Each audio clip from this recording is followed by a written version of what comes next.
waaye di ñu teew di remercier waa Union nationale des carreleurs du Sénégal le président Ibrahima Dia ak le membre du bureau di nuyu itam particulièrement Union nationale waa commune bu Touba ndax buñ defee journée bu mel nii ñoom ñoo tax ñooy ñu ci jàppale ñoom lañ àndal ci jour formation bi ba tax lépp loo xamante ni woote nañ ko tey ñu mën ko réussir kon ñu ngi remercier woo képp koo xamante ni carreleur nga te nekk fii ci Touba. li tax ñu jàkkaarloog taskati xibaar yi mooy ñun dañoo nekk genn kuréel goo xamante ni mooy comme ni ma ko waxee ci tàmbale bi Union nationale des carreleurs du Sénégal ñu am 1000 et quelques membres bu dee bu commune bi Touba bi ñu am 400 et quelques membres ñuy organiser nag ñetti journée ñaar yi mooy formation carrelage benn bi nekk remise de diplôme loolu moo waral woote bi bëgg nag tàmbali ci bisimilahi rahmaani rahim àggalee ko ci alhamdulilahi rabil alamin. Pourquoi formation carrelage parce que ñun ñi ci ëpp ci dëkk bi da cee bari ñoo xamante ni amuñu ay diplôme donte jàng nañ métier bi ba man ko mais amuñu ay diplôme yoo xamante ni permettre na leen ci yenn lieux yi nga xamante ni dinañ fa soxla ay travailleurs ñoom ñu mën a jël benn diplôme boo xamante ni dinañ ko fa présenter loolu moo tax ñu organiser wu pour def benn formation boo xamante ni dinañu permettre ëllëg ki si biir bépp travaux boo xamante ni bëgg ñu ngi koy solliciter dinañ fa mën a dem présenter fa suñuy diplôme. su ma la comprendre ñàkk formation boobu donc dafa jur problème ci marché de l'emploi. bien sûr dafay jur bien sûr dafay jur problème parce que fi ne nii ci ñun ñi ñu ci néew ñoo ci jël marché di ñoo ciy solliciter ci marché yi di ci gagner parce que amuñu diplôme boo xamante ni mënu permettre loolu. léegi nag ci la ñuy waxtaan ak benn école boo xamante ni mën nañoo dimbali ci lool ba nga xamante ni suñ dematee ba marché génn ñun dinañ mën a solliciter te bari na yeneen domaines yoo xamante ni ñu ngi ciy yëngatu lu mel ni carrelage pavage étanchéité ak yeneen matière yoo xamante ni dinañ ci yëngatu ñun. ñaata ngeen membre ngeen formé tey. 100 membres la ñuy formé. ci formation bi ñu jublu 100 membres lañ ciy formé ñu ngi koy jëmale ci entrepreneuriat leadership ak sécurité. ok donc tey da ngeen joxe diplôme wala tey da ngeen jàkkaarloog taskatu xibaar yi rek. tey dañuy jàkkaarloog taskatu. dañ koy waajal daal. dañ koy waajal parce que journée yi mu ngi nekk le 12 le 13 le 14 avril. le 12 le 13 mooy nekk jour yi formation yi le 14 mooy nekk jour bi nga xamante ni mooy nekk remise de diplôme yi. waaw. ok Sénégal am na njiit bu bees foo wax ci Sénégal ku nekk yaa ngi wax li ngay xaar ci le nouveau président Bassirou Diomaye Faye yéen ñi carreleurs li ngeen ciy xaar. waaw ñun Union nationale des carreleurs du Sénégal li ñuy xaar ci président Bassirou Diomaye Faye mooy ñun mu jàppale ñu rek parce que comme ñun ay ouvrier lañ jàng nañ métier man ba mën a liggéey ñun li ci des mooy teg ñu loxo rek ñu dem parce que ñun moom encadré rek moo du des ndax métier bi mu ngi fi xam-xam baa ngi fi le reste mooy noo xamante ni dinañuy organiser defal nu ay financement jàppale ñu ci yi nga xamante ni dañ ko soxla lu mel ni matériel yoo xamante ni dina jëm ci suñu liggéey ak grands travaux yi nga xamante ni mu ngi am ci dëkk yi ñu mën nañu di ci solliciter ba nga xamante ni ñun dinañ ci mën a am suñu wàll. te it chantier état bi quand même ñu ci dugal secteur informel bi parce que gis nañ ne li fi xawoon mooy nguur gi généralement suñu amee seen i liggéey moo xam ci wàllu menuisier la moo xam ci leneen généralement duñ utiliser expertise locale bi yéen loolu lu ngeen ci wax.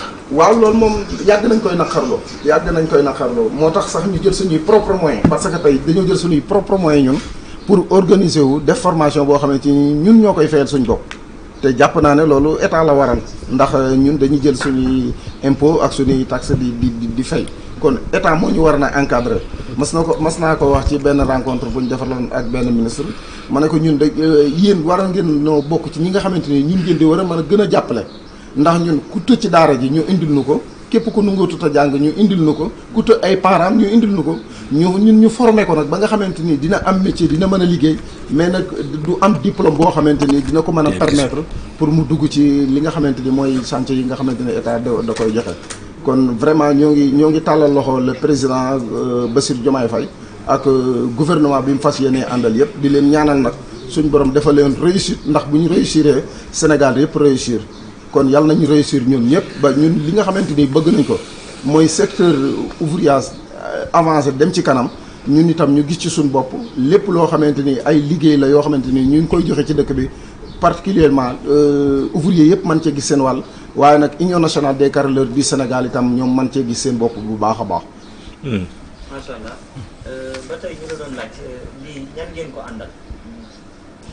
waaw lii ñu ngi ko ànd ak commerçant yi nga xamante ni ñu ngi nekk ci dëkk bi ak particulièrement nag sunu premier partenaire Joker Sénégal te nekk Maroc moom moo nekk suñu premier partenaire wax dëgg yàlla ñu ànd ak moom ci ay réunion yu bëree bëri mu ji ñu ci jàppale représentant am nekk nii ànd ci nag ak commerçant yi nga xamante ni ñoo nekk ci dëkk bi ku ci mel ni bâtiment plus am di njaay Xelkom Karo Sumbulu Jili Lay ak Diwlin Binta ak Ndukuman original boisson bari na ñu bëree bëri ñoo xamante ni suñuy partenaire la ñooñu itam ñu ngi leen di féliciter di leen wax ne leen ñoom ñoo bokk liggéey bi te it mënuñoo dem sans ñun it mënuñoo dem sans ñoom moo tax vraiment ñu ngi leen di remercier te xam ne itam incha allah lépp loo xamante ni mën nañ ko ci ñoom seen matériel di jaay dinañ ko def incha allah taala. léegi bëggoon nañoo xam njeexintal bi nga xam ne moom la fas yéene jur ci maanaam ñi ngeen di defal formation par rapport ak ñi ko defut xanaa lan mooy nekk différence bi. waa njeexintal li ñu koy jural moom.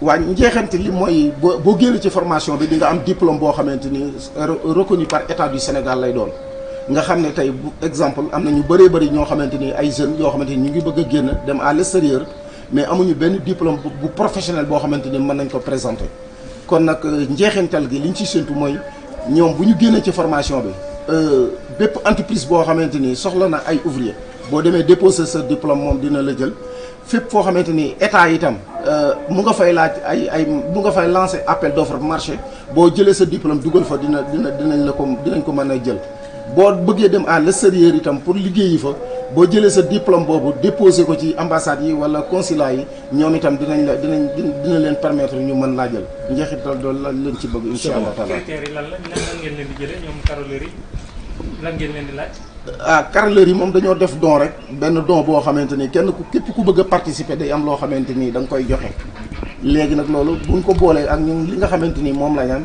ci la ñuy sukkandiku pour mën a organiser formation bi mais formation bi moom ñun suñuy propre moyen lañ koy defee. c'est bon. Voilà, merci. Kuy def français.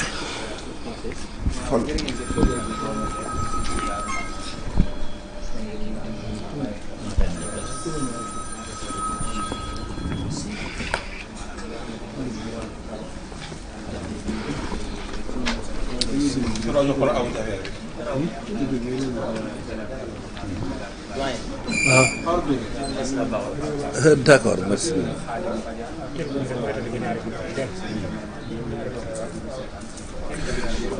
Voilà, merci monsieur. Vous vous présentez. Bonjour à mes chers amis. Bonjour à mes chers collaborateurs. Je vous salue les salutations les plus respectueuses. Je me nomme Fallou Fall, membre de l'Union nationale des carreleurs du Sénégal, vice-président marketing de l'Union nationale des carreleurs du Sénégal. Et en même temps, je suis le secrétaire général de l'Union nationale des carreleurs du Sénégal, commune de Touba. Voilà, vous êtes donc le secrétaire général section Union nationale des carreleurs du Sénégal, ici à Touba. Pourquoi avoir choisi de rencontrer la presse cet après-midi? Cet après-midi, on a choisi à rencontrer la presse à cause des formations qu'on a essayé de vouloir faire le 12, le 13 et le 14 avril ici à Touba. C'est pour cela on nous a appelé toute la presse sénégalaise pour essayer d'exprimer, essayer de parler à nos chers amis, à nos chers collègues, à nos chers parents, à nos chers toutes personnes qui travaillent au niveau du bâtiment.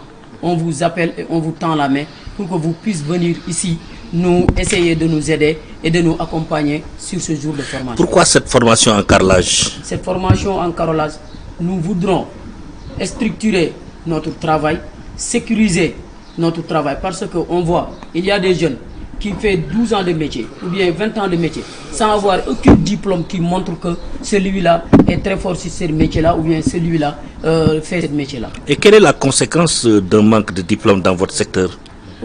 Manque de diplôme, ça amène des fois, tu pars avec un client, tu lui dis je suis un carreleur, il va te demander qu'est-ce qu'il me prouve que tu es un carreleur qualifié.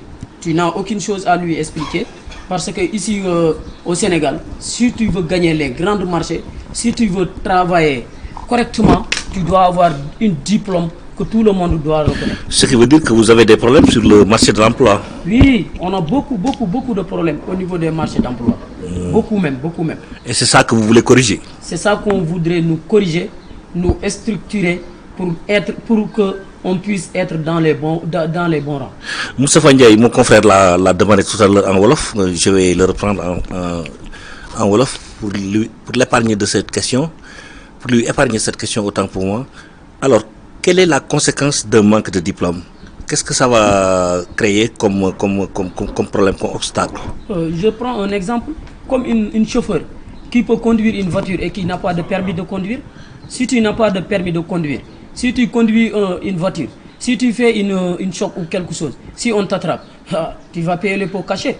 Si tu es un carreleur, tu dois avoir un diplôme qui est reconnu par l'État. Et ça vous permet même d'avoir beaucoup plus de compétitivité à l'extérieur. Ça nous permet trop de choses. Parce que si on a un diplôme reconnu par l'État, une fois que tu veux voyager à l'extérieur, si tu présentes ce document-là, l'ambassadeur ou bien le consulat va avoir le courage de te donner le visa. Parce que avec le diplôme que tu as, il va connaître que cet homme-là est structuré et cet homme-là est un homme d'expérience. Une fois que je lui donne le visa, il ne va pas partir en Europe ou bien à l'extérieur pour fuir. Il va aller pour régler ses besoins et retourner au Sénégal. Combien de membres vous allez former? Nous allons former plus de 250 membres le 12, 13, 14 avril, Inch'Allah.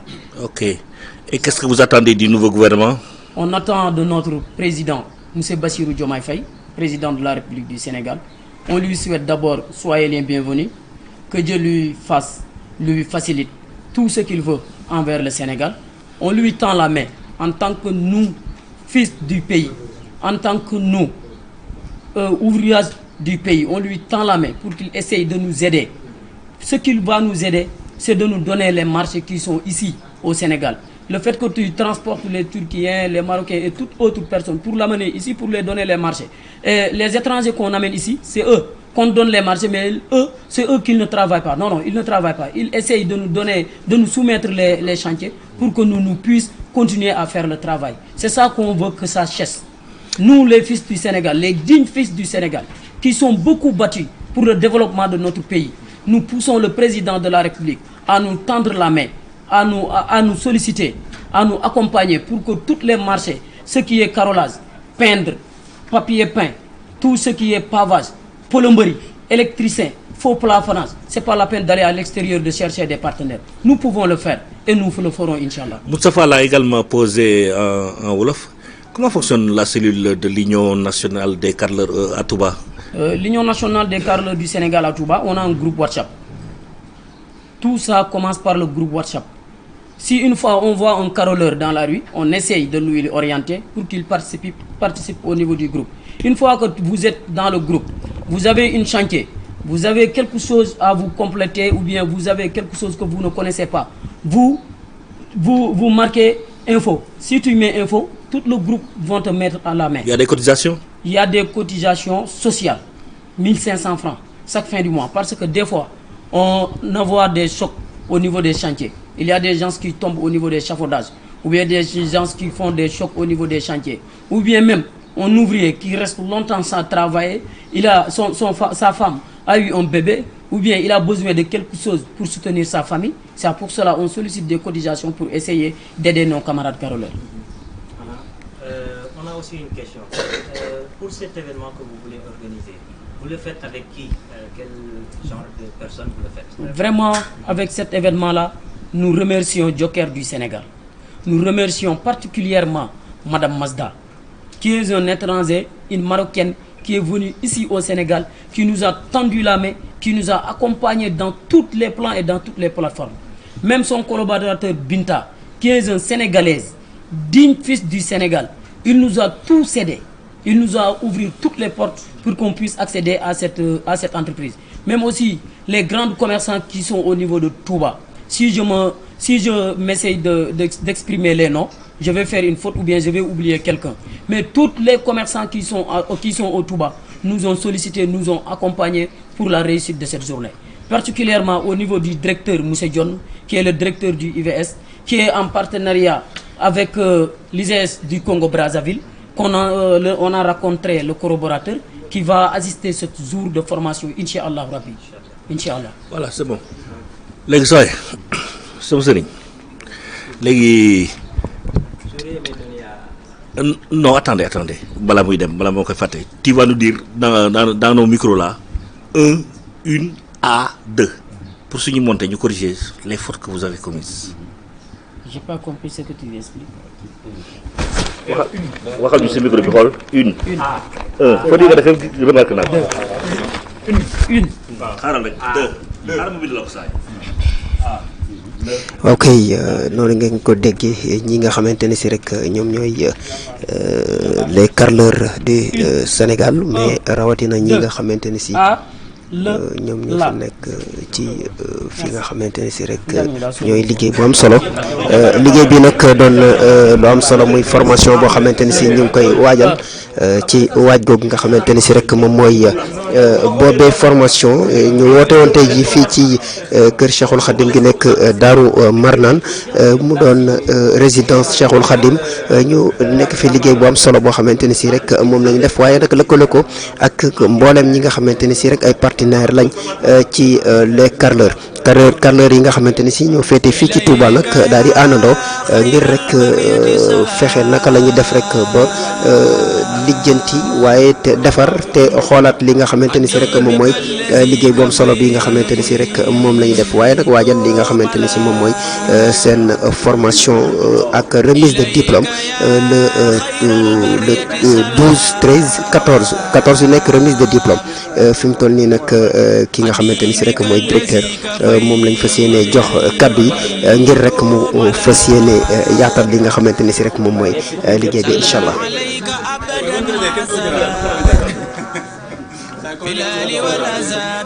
Mesdames et messieurs, bonsoir. Je m'appelle Ibrahima Dione, formateur le directeur général de l'Institut virtuel du Sénégal et du cabinet international des affaires. Quelle formation vous pouvez avoir comme résultat pour les carleurs de Touba? Bon, merci beaucoup. Nous voulons former les caroleurs du Sénégal en leadership, entrepreneuriat et en hygiène, santé, sécurité au travail. C'est une formation très importante parce que la formation est le noyau du développement.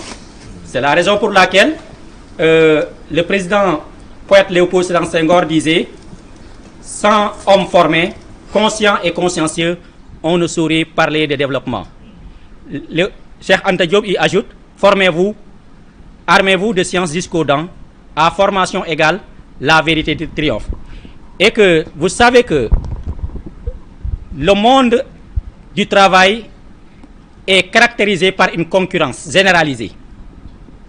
Donc, et que la polyvalence, c'est la nouvelle compétence, car elle efface les frontières entre les métiers séparés. Et dans le monde du travail, dans le monde professionnel, il y a effectivement des gens qui ont des compétences, mais n'ont pas la qualification, n'ont pas les diplômes. Et cela peut bloquer effectivement leur réussite. On les forme dans 3 disciplines, en leadership, en entrepreneuriat et en hygiène, santé, sécurité au travail. On les forme non seulement pour qu'ils puissent avoir des diplômes, et le diplôme est très important car c'est le diplôme qui prouve effectivement la qualification professionnelle et les compétences, c'est une présomption de compétence. Mais les compétences en leadership leur permettent d'être des leaders, des dirigeants, et ils pourront effectivement gérer leur entreprise dans les règles de l'art. En entrepreneuriat également, vous savez que l'entrepreneuriat, c'est la voie royale du développement de l'Afrique. C'est une tournure pour vraiment éviter diminuer le chômage. Parce que devant l'impasse, il faut contourner. Quand on n'a pas quelqu'un qui nous recrute, essayons effectivement de nous recruter nous-mêmes. Donc ils auront la capacité non seulement d'être leader, la possibilité non seulement d'être leader, mais également la possibilité de pouvoir créer leur propre entreprise et de lutter contre le chômage, et de recruter des gens également. Et ça lutte également contre le banditisme et l'immigration clandestine. L'hygiène, santé, sécurité au travail, vous savez que le carrelage, effectivement, est un métier à risque. C'est pour qu'ils puissent vraiment éviter ou diminuer le maximum possible des maladies professionnelles, les accidents de travail et les accidents de trajet. Mais on a vu dit vous-même, le monde évolue, mais le monde est également à l'ère des nouvelles technologies de l'information et de la communication. Comment vous allez faire de sorte que ces carreleurs puissent travailler sur la base en fait, des nouvelles technologies? Voilà. Vous savez que, par exemple, le monde évolue. Et les métiers évoluent en fonction des circonstances changeantes. Actuellement, le monde virtuel prime sur le monde réel. On ne parle plus de management classique. On parle de management digital, communication digitale, marketing digital. On va essayer de former tout le monde afin qu'il puisse effectivement s'adapter aux nouvelles technologies. Parce que c'est la raison pour laquelle notre école, c'est une école moderne. C'est l'Institut virtuel du Sénégal. C'est une école qui forme à distance. Mais comme au Sénégal également, il y a un problème. Beaucoup de personnes hésitent la formation à distance. C'est la raison pour laquelle on a alterné formation présentielle et formation à distance. Et que l'école en tant que telle accueille tout le monde. Les étudiants, les fonctionnaires, les cadres, les élèves, les analphabètes et les illettrés. Parce que beaucoup de personnes croient que les analphabètes et les illettrés ne doivent pas travailler, ne doivent pas apprendre. Alors que l'école forme les illettrés et les analphabètes en carrelage, en électricité bâtiment, en technique de réparation de portables, d'ordinateurs, ensuite comment on monte effectivement les panneaux solaires, ainsi de suite. Ok, c'est bon. Voilà. Nous avons choisi effectivement les carreleurs du Sénégal parce que nous, on a multiplié nos collaborateurs. On a signé beaucoup de partenaires et on tend la main à d'autres entreprises également. On est en collaboration avec l'Union nationale des carreleurs du Sénégal. On est en collaboration avec l'Institut LBC Management du Congo-Brazzaville qui vraiment enseigne effectivement nos modules au Congo-Brazzaville. Ensuite, vous savez que les carreleurs n'ont pas fait de longues études. Mais quand même, on ne peut pas échapper aux études. On ne peut pas échapper au diplôme. Parfois, si tu veux gagner un marché, on te demande un diplôme. Parce que c'est le diplôme qui prouve ou bien qui présume la qualification professionnelle et les compétences. D'accord, c'est bon. Voilà, ci wolof si wolof nga tënkal ñu en fait ci lan ngay former waa Touba yi ak lan la mën a jural ci njëriñ ci njeexital. asalaamaaleykum mbooloo mi maa ngi leen di nuyu ku ne ci turam ak santam di leen gërëm di leen sant di leen ndokkeel di remercier vraiment di gërëm l'Union nationale des carreleurs du Sénégal di gërëm vraiment journalistes yi di gërëm aussi représentante Joker. maa ngi tudd Ibrahima Dione di formateur consultant di directeur général du cabinet international des affaires ak l'Institut virtuel du Sénégal. Voilà, ñun nag lépp lu ñu yëngatu ci lépp luy jëm ci formation professionnelle loo xam ne day tàggat ndaw ñi yokk leen xam-xam mën-mën ak xereñte pour ñu mën a am parce que nekk nañ foo xam ne xam-xam mën-mën am dañ leen di tàggat pour ñu am xam-xam ndax ñàkk a xam moom feebar la dañuy leen di tàggat pour ñu gën a mën a nekk ay njiit mooy leadership mën a jiite mën a wax ak mbooloo wax ci mbooloo mën a wax ñu nangu ko ñu gëm ko ensuite entrepreneuriat nan la ñuy créer entreprise nan lañ koy gérer ak nan lañ koy développer suqalee naatal ko ensuite hygiène santé sécurité au travail ñoom itam par exemple nan la ñuy wàññee vraiment feebar yi nga xam ne ñooy jóge ci seen liggéey ak accident de travail yi ak accident de trajet yi. loolu lépp suñ ko xamee lan la leen mën a jural njëriñ. di leen jural njëriñ bu bëri parce que dina leen ubbil ay buntu yu bëri dina leen wàññil aussi feebar ak i dépense. waaw mais gis nañ ne actuellement wax nga ko sànq communication classique bi daanaka moom mi ngi waaj a jeex tout est virtuel actuellement le monde vraiment c'est un monde virtuel actuellement nan nga fas yéene def ci formation bi ba ñii mën di liggéey aussi ak nouvelle technologie.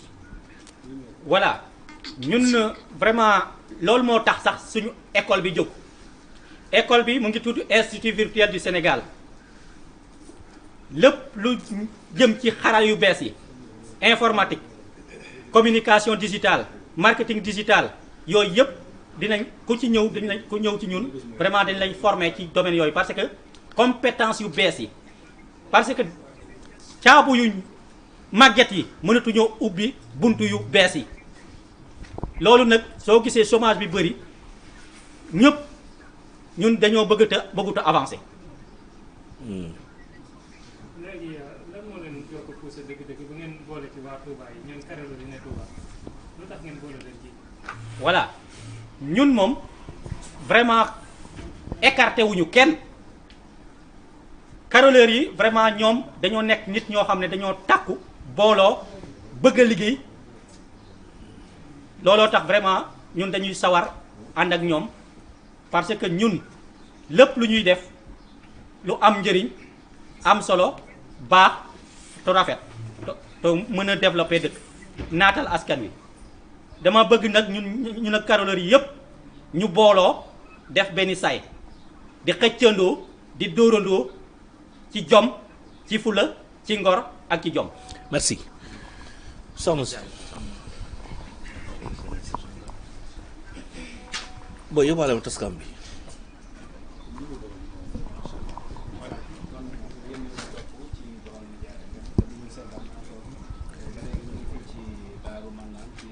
soxna si nga ne lu mu représenté.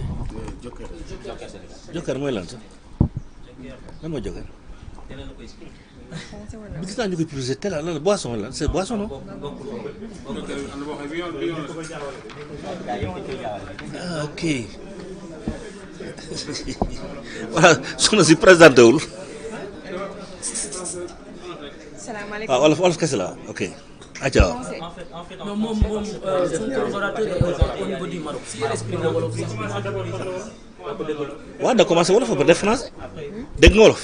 waaw dégg naa wolof. acca waaw acca ko acca.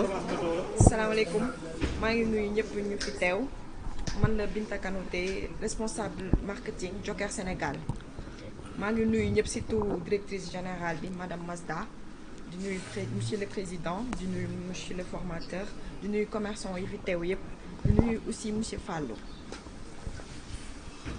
Joker Sénégal benn entreprise la bu basé wu au niveau de Maroc dañoo ubbi fii filiale fii ci Sénégal xam ngeen ne léegi suñu dëkk dafa nekk ci yoonu yokkute aussi dañoo nekk ci dëkk boo xam ne dañoo nekk en construction donc Joker Sénégal mission principale am mooy mën a implanter wu Sénégal te suñu politique de notoriété dafa mus a nekk ñun duñu xaar clients yi ñëw vers nous ñun ñooy dem vers eux parce que aussi dañoo bëgg dimbali ndawu Sénégal parce que tey entreprise bi ñëpp képp ku fi liggéey ndawu Sénégal fii nga dëkk fii nga juddoo fii nga yaroo fii nga màggee aussi dañoo nekk entreprise boo xam ne dañuy liggéey ak képp kuy commerçant képp kuy yëngu ci wàllu bâtiment di def ay convention de partenariat ubbi suñu porte yëpp nag ubbi suñu buntu yëpp képp ku bëgg liggéey ak ñun on vous tend la main ñu mën a liggéey sur base yu wóor ak yu leer ngir mën a sukkali suñu réew. aussi beneen point bi gën a am solo mooy point sécurité parce que boo waxee domaine construction domaine la boo xam ne dafa am ay risques de ce fait ñun dañu bëgg a mettre à l'aise képp kuy liggéey ci wàllu domaine boobu noonu ba nga xam ne tey jii booy liggéey sa xel dina mën a dal ba nga xam ne yow doo am benn risque am benn lu lay gàllankoor ci sa liggéey. ñan ngeen jot a liggéeyal fii Sénégal. liggéeyal nag Batulux mooy ñiy defar hôpital Dantec aussi ak pas mal de sociétés comme ay comment ça s'appelle excusez-moi hein mais de toute façon liggéey nañ pas mal d'entreprises liggéey nañ aussi avec des particuliers aussi avec des ouvriers des entrepreneurs. yoo xam ne léegi liggéey ak carreleur Touba yi qu'est-ce que ça vous fait lan lay def ci yéen. maanaam dañoo xamanteeg ak waa Union nationale des carreleurs ñu gis ne ñoom ay liggéeykat lañ aussi dañoo gëm li ñuy def aussi dañoo passionné wu parce que tey booy nekk ci benn affaire boo ci amee passion ak gëm-gëm rek da ngay neex a jàppale aussi ñu gis ne ñun pour ñu liggéey parce que loo xam ne benn moo koy def bu dee ñaar lay gën a am sukkaliku moo tax ñu jéem a lëkkaloo ak ñoom pour liggéey ak ñoom ñu jàppale leen aussi ñoom tamit ñu jàppale ñu parce que tey ñun li ñuy liggéeyee mooy nekkul ne ñun rek ñoo ci profité wu mais ça day nekk partenariat boo xam ne gagnant-gagnant lay doon tey ji bu ñu liggéey ak ay Union nationale des carreleurs c'est parce que dañoo bëgg ñu gis ci seen bopp ñun aussi ñu gis ci suñu bopp tey dañoo gis ne ñoom ay ndawu Sénégal lañ bëgg nañ ku leen jàppale bëgg nañ liggéey aussi li ñuy def dafa am solo. mais jàppale bi kenn fan lay doon comment nan lay ça se passe comment.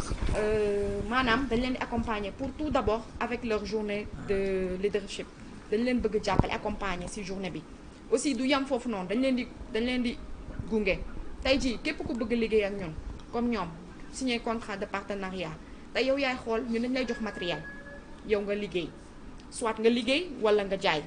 yow yaay xool lay jëflante ak sa client mais ñun c'est sur des bases claires dañ lay jox benn convention ñu signé ko ñun li ñu jëflante ak yow rek lañ jëflante ak yow mais après li ngay jëflante ak sa client loolu de sa fay yow da nga ci gis sa bopp ñu gis suñu bopp parce que d'habitude suñu matériel bu ñu koy génnee en gros lañ koy génnee parce que ñu dañuy yëngu ci wàllum saphadage chaussures de sécurité serre-joint carreaux yépp.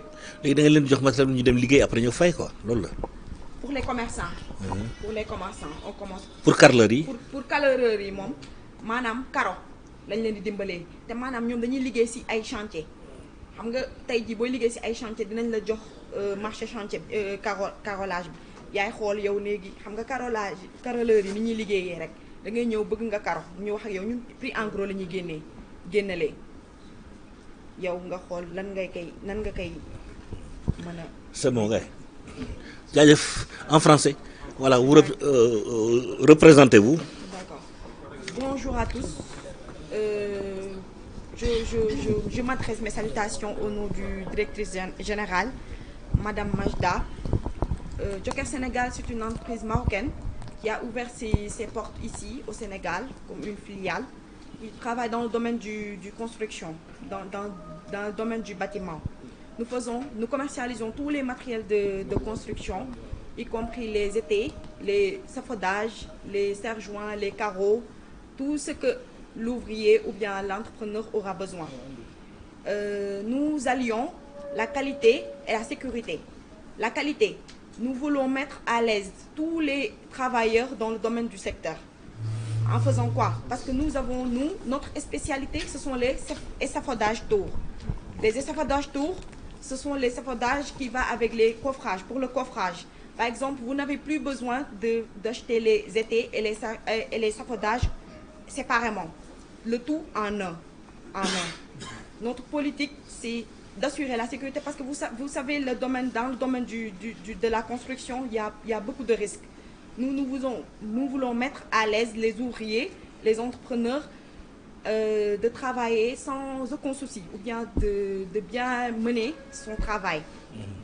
Aussi, dans sa politique, dans notre politique de notoriété, nous n'attendons pas le client. Nous allons vers le client pour possible partenariat. Par exemple, pour aider les Sénégalais, aider les ouvriers à mieux faire son travail. Tout à l'heure, vous avez parlé de partenariat gagnant-gagnant. Qu'est-ce que les carreleurs de Touba, par exemple, pourraient gagner dans ce partenariat?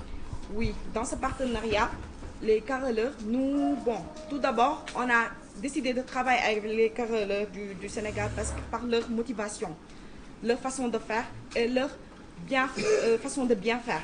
Par exemple, c'est pas tout le monde, comme il l'a dit tantôt, c'est pas donné à tout le monde parce qu'ils pouvaient travailler sans diplôme. Mais c'est très important d'avoir un diplôme. C'est pourquoi on a décidé de travailler avec eux. Eux, ils peuvent venir, nous, on peut être le fournisseur de carreaux, on peut directement le fournir, comme ça, eux, ils vont en tirer profit. Et avec tous les matériels de construction, nous serons derrière eux à leur aider dans tout ce qu'ils veulent, dans le secteur du BTP. Merci. Merci beaucoup.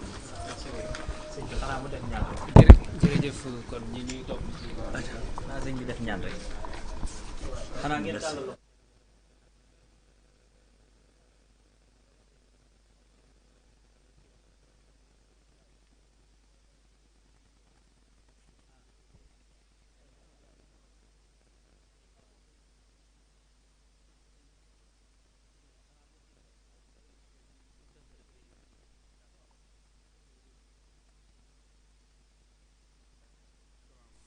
إليك يا خير البرية سلام قديمك الذي كفيت ملام te dolli ko wéral ak mboolem ku ko yéene di ñaanal sunu gan gu bees gi ci réew mi sunu borom aar ko te taxaw ko te eggale yéene yi te ñëpp jàppale ko di ñaanal kiy demit sunu borom fa mu jëm yàlla na ko gënal fi mu jëm ndax ñëpp ci doomi réew mi lañ di waxit ku mel ne Abdou Lahad Ka lu mel nii ñi ngi ko ciy woo ginnaaw xame bi ak lépp ndax dëkk mënoo dugg ci dëkk te fëggoo buntu kër borom dëkk ba te fii lu ñu fi mën a def ci loxoom lay nekk ñu ngi koy woo ci mbooloo moo xam ne man sans bopp laa mën a wax yaakaar naa 500 personnes jege na ko lu gaa jaare ci man yaakaar naa ña ci réussirut néew nañ yorut seeni kër yor seenu njaboot yor ñeneen kooku nag boo ci génne woon tey 40 personnes képp ñu taxaw ku ne 30 personnes képp génne ci yow bu ñëpp defoon ne yow réew mi kuy taxawaalu du fi am nañ jàppale ouvrier yi dimbali leen te yàlla tax ay gor yu ànd ak seen gor te nangoo liggéey tey jaamu yàlla te sellal kenn gisut ku ci taxawaalu kuy dem ci fu mu mënta ne lu may boo xëyee liggéey boo wàccee ñëw Touba egg na ci toll woon na jamono yoo xam ne boo xëyee liggéey bi fi gendarme yi doog a ñëw booy wàcc boo sol te ni ñu jàpp la te ni képp ngay sol xam ne da nga xëyoon liggéey yi wàcc doog a mën a mucc loolu ko la ko may ñu ramasse la ci jamono yooyu muy dox ba tey suñ borom mbir mi doxe nii te ñii formation bii ñuy wax ngeen bàyyi ko xel ndax nun suñ wàllu wéy na ndax man bu dee mën a dong yaakaar naa karo dootu tege man sama loxo ndax yaakaar naa 91 laa mujj a tegub karo ba tey ñu ngi sant yàlla nag te di ñaanal ñëpp suñ borom li nu gaar nu ba romb leen ndax lu baax képp la mooy dem ba mujj yàgg mënatoo dem say gone di dem waaye li gën a wér mooy fas jom góorgóorlu te ñun ouvrier yi ñu xam ne ouvrier du jaam du sama wax gàtt dinaa ko wax saa su la kii ne kaay nattal ma rek nga tàmbali ko maxar yàpp du ngor du jom du diine itam na nit ki da ngay am sa dignité boo ci jotee jot ci boo ci jotul des ak yàlla yàllaa yor lépp kenn yorul dara ñu góorgóorlu ci jub góorgóorlu tey wax dëgg suñ Mbàkke Soxna Lo dana ma woon boo dee wax dëgg képp koo wax dëgg saa su mbir doxee seen diggante suñ borom lay jiitu ca xol waaja tàggat leen seen diggante ba jàmm cay jëkk mujj ca waaye boo waxut nit ki dëgg lali wor yàllaa lay mbira lay jiitu ca suñ borom lay jiitu ca xol waaji ba loo ca mën a def ci jubit du tax moom mu gëm la kon nañuy jiital dëgg tey wax dëgg boo ca tasoo itam suñ borom lay jiitu ca xol waaji xam ne yow dangaa juum waaye ku doon def lu baax la te nu jubal xale yi ndax nit ki mënoo ko naan baal nangam man naa ko dama koy wax jàngalekat yi kii nga ne ko cigarette nangam lay wàññi ñu wàcc léegi di pause nga génn fekk ko muy sexub cigarette gàddu cigarette duggaat ci biir classe bi naan bàyyi leen cigarette li ngay wax du dëgg bu doon dëgg da nga ko war a jëfe nit ñi li ñuy def ci xale yi na ne ci ñun doom jàngal sa doom alxuraan ba mokkal mu ne la yaama ci doy teg ko ci sab loxo mu ñëw ci yow def juróom benn weer bu ñëwee di sëli baayam sëñ bi loolu ku ko seetlu wutit xam ne doy na waar nañ xale yi buñ ñëwee xawlal ku tëye ci ku jóge ci daara ku jóge ci école ku jóge ci ëttub ndeyam ak baayam dong lañ la jox ñu ne woon ciy loxo buñ ñëwee lañ ca defoon boo ko mënta dolli boo ko mënta yokk mënoo koo wàññi teñ góorlu ci jub man daal loolu lay ñaan commerçant yi dëkk biit ñëpp a waroon a ñëw tey ñëpp a waroon a teew de ñëpp a waroon a teew man nag samay wax daal da du neex ndax man soxlaaluma kenn dara yàlla képp laa wéeru moo tax li ma gëm rek laay wax ñëpp a waroon a teew ndax lu mu gàtt kenn ku ne am nga ouvrier bu la defal dara moom bu la féete fenn nit nga féete ko fenn ak donte féete nga ko fenn moom féete na la fenn ndax am na client ci àll ba xamut sa place xamut sa tur mu waaxu ba sa place ne jaay ko nangam nga jaay ko lu ngeen mën a séq rek yéen a xam waaye kooka waroon nga ko wuy si tey kon yéen ouvrier yëpp maa ngi leen di tàllal loxo ñëpp a ma xam nag ñëpp a ma xam te xam nañ ne du ma waxantu li ma gëm laay wax nañ ñëw jàppale ñii nun ñii di mag it nga xam ne dan nañ liggéey ci ba mbir mi ñëw ci seeni loxo ñu gunge leen fu ñu geestu seen leen loolu dong lañ leen mënal noonu ndax man ba addunay tukki du ngeen ma laajub dërëm ma jox leen ñaar dërëm man xalaatuma ko waaye fu ngeen woote te muy lu baax bu ngeen ma woo ma gis ma ko lii dong laa leen mënal lu ma xam ci lu baax it danaa ko wax waaye nañ ñu jàppale gouvernement bi jàppale ñu maire bi jàppale ndawi dëkk bi bu Tuubaa képp ngay gis gone yoo xam ne juróom benn téeméeri nit ñu mënta jàng genn liifu tubaab di liggéey yor lu mat fukki nit ak nangam di joxe añ ak reer ak ndékki boo xëyee ñëpp di la kii ab maire yi mësta def ci yow benn dërëm sëñ bi loolu ñaaw na lu may wax nag lu ma xam laay wax man du ma wax lu ma xamut man fii laa juddoo fii laa yaroo fii laa màgge maa ngi 63 laa judd xaw ma lu ma maire yi ma sa jàppalee gunge ma te li jóge ci man ëpp na juróomi téeméeri nit noo ngi ñaan ci yàlla seen woote bi suñ boroom def ci jàmm ci barkeb Sidina Muhammad barkeb sëñ Touba barkeb sëñ Muntaxa asalaamaaleykum wa rahmatullah ilayka ya xayral bariyati salaam qadimika allazi kafaytu malaam ilayka ya xayral bariyati salaam